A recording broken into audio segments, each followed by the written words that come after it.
Hi, happy Ostara, happy spring equinox. I'm Leah, and today we're celebrating the spring equinox, also known as Ostara, and it's also the celebration of this little girl.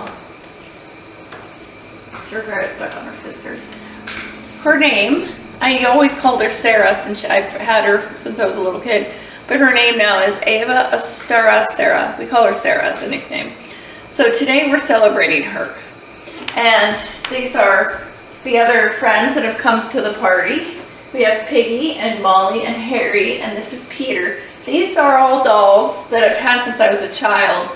And these are new. He is a replacement for a doll that I misplaced in life, so that's Peter. And then over there is Litha. And Litha, I like to say, is the sister of Ostara. And see, she's wearing a shirt that says sister. I got them at the store.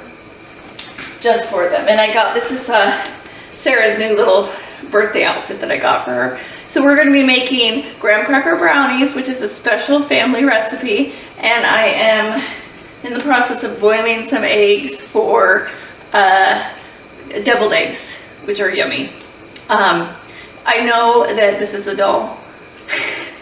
I know, but what a better way to celebrate Ostara, or beginning of spring, with really diving into the essence of play and youthfulness, and which is what spring is. And so, and to say that a baby, a doll, we celebrate her on Ostara, it's like her birthday. You know, she represents spring and new life. And I was thinking also about all the craziness that's going on in the world right now, with the wars that are happening and all this stuff everywhere. I feel like pouring into spending some time meditating on and celebrating new life, rebirth, the beginning, something new beginning, something fresh, is a really good anecdote, or maybe not anecdote, sorry. Antidote. Medicine. Is that what I mean? Okay, so we're going to do the graham cracker brownies. These are the most simple cookies that you could ever make. When I was growing up, the recipe came from my mom's mom, my grandma. When she was first married, she found this recipe in a newspaper and she clipped it out, and it's her graham cracker brownies. And she found it, of course, hold on, let me check the eggs. Nope, not boiling yet. She found it, of course, it was non-gluten-free and non-dairy, or was gluten-free, was non-gluten-free, that makes sense, and was dairy. So I'm going to do it a little differently. I've got these. Now, graham cracker brownies are, and I'll put up the recipe in the description below. You can also watch, I'm trying to remember, Can't Catch a Break, which is a cooking show, and you can watch it on, with the character Barista Nate from Nate and Lauren, how they met. You can watch it on my other channel, at Cafe Girl Thrivers. And there is an episode where 3 of the actors make this.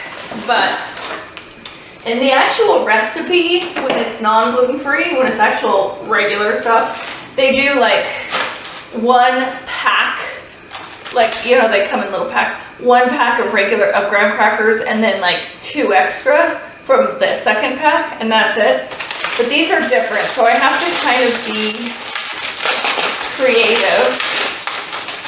You always use a glass pan, and I lightly greased it. I didn't remember if I needed to do it or not, but I just did just to be safe.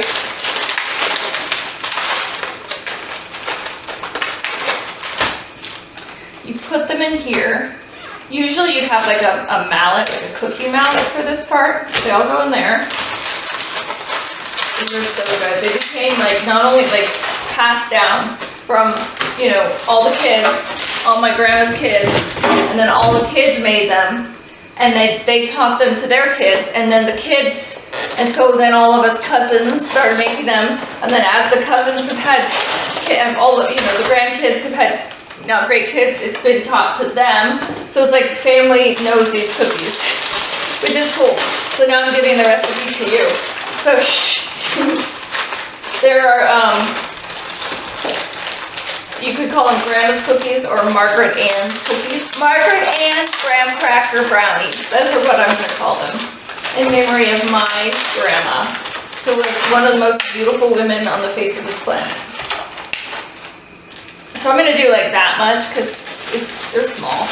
And sometimes what happens if you just use one packet with gluten-free, when you use the, you mix it in with this, which I'm using, it's sweetened condensed milk, and I'm using coconut milk, it doesn't, it becomes too gooey. So it doesn't soak in enough. So I'm doing a little bit more than I normally would to see if I can get the consistency I used to remember. I mean, it's edible, even if it is a lot more runny and juicier and everything. They're all runny. So, what are your sort of family traditions? I want to hear if you would comment below. Okay, so this is fun. So, usually you have a mallet. We don't have a mallet here, so I'm just going to sort of use my fist and break it up.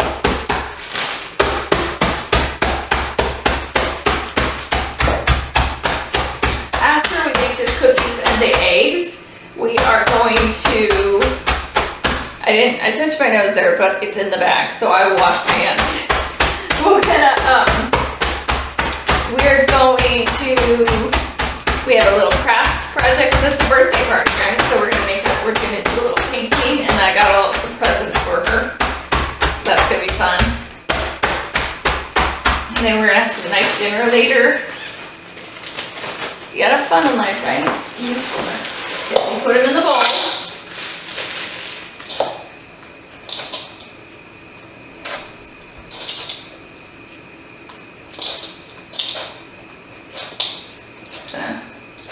Sure. So I remember they weren't completely crumbs. They were a little bit like you could see parts of the graham cracker. Okay, so Grandma's recipe, Margaret Ann's graham cracker brownies, always said 2 cups of chocolate chips, but we cousins were like, why have 2 cups? Give me as much chocolate as possible. So just the whole bag. And then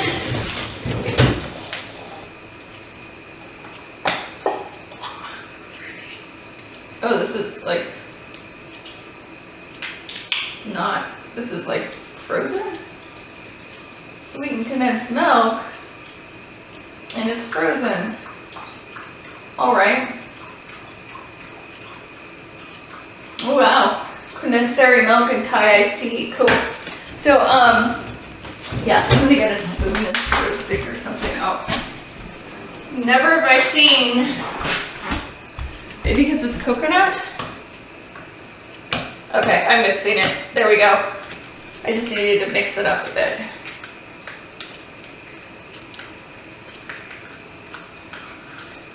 Maybe the coconut will be better. I think I used like non-dairy, just non-dairy, and that was too runny.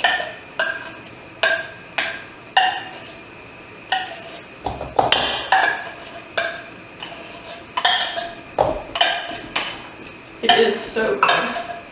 Margaret Ann's graham cracker brownies.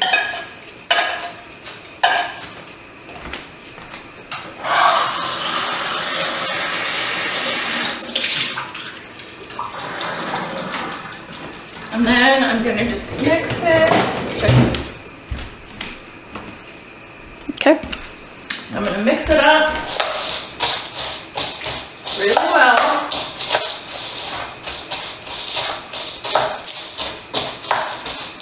Of course, now I just want to eat it raw. Which is, yeah, why not, right? If you're really playing along at home, you're pretending that the kids were helping me, or that they would be running around the house playing all the things. Of course, at a kid's birthday, it's always like, you know, if it's a first birthday, it's always like the parent's friend, and maybe the parents have like a kid. And if your parents' friends have a kid, and it's like, you know, you see pictures later, like, that was the only person that came to your birthday party, the only kid, because that was the only kid you knew. or if like you're like me, I am the youngest of 4, so my first birthday had all my siblings in a oven.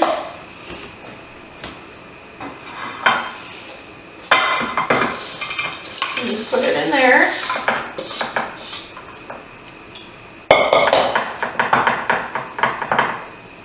I'm gonna eat that.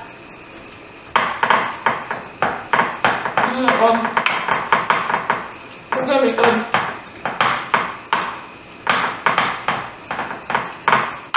This is good. I gotta wash my hands to do.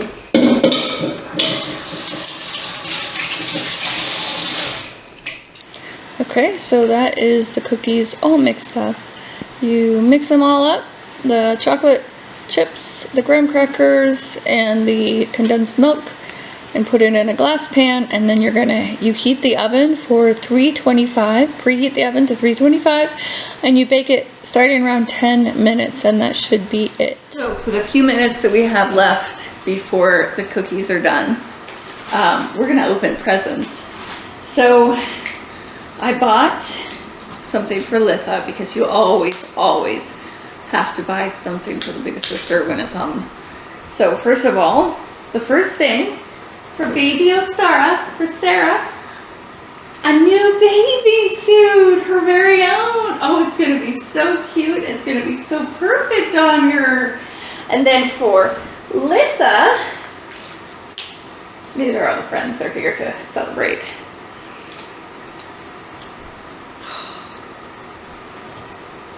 That's adorable. Oh, it's gonna be so much fun. Just in time, it's getting hot here. And then we got a little lovey for Sarah. Yes, I go to Goodwill and I get some inexpensive stuff and I just play, and it's just so healing for me to just, you know, indulge this part of myself. A friend was asking me, like, you must have had a better childhood because you like to, you know, reminisce and look back, and I just kind of blur it out.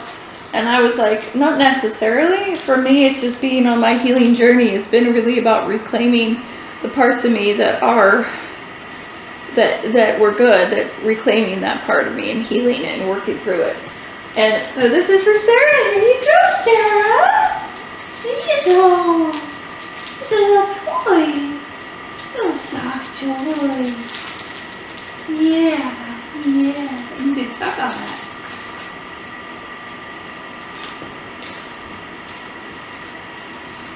Yeah, do you like it? Oh, just for you, Sarah. Just for you. Yeah. I think I didn't bring it out. Okay, we're doing craft now. Gotta do craft at the party, right?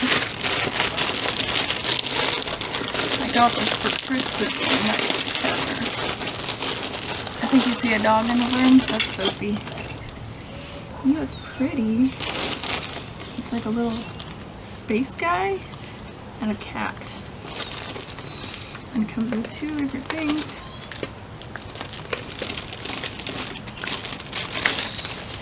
I guess it's a cat going to space or something. Time to paint. Use crayons, paint, or markers. But it tells you you can paint like that, but what if you just painted it like how you want it painted? Right?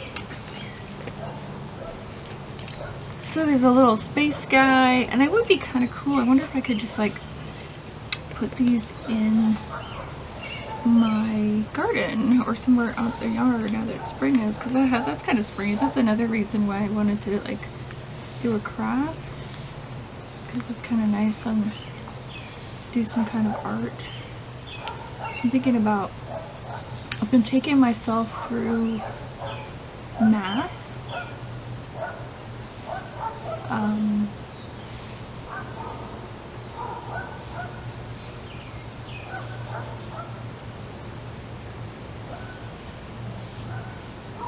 Yeah, math. I've been doing math. Because I have math trauma from growing up, as many people do. So I've been doing math. I just get a math book And I'm almost done with 4th grade. Again, I did another 4th grade, like kind of big math book that you get at the store, and I have got another one now, and I am now working through it, and I'm almost done with it, and then I'm going to go in 4th grade. And what I've discovered is that within math, and this may seem like such a discovery, like really, you discover that, but there's an art to math.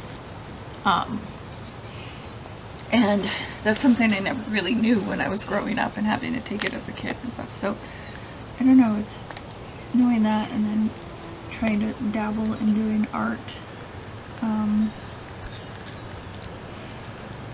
has been really interesting. There isn't any pink.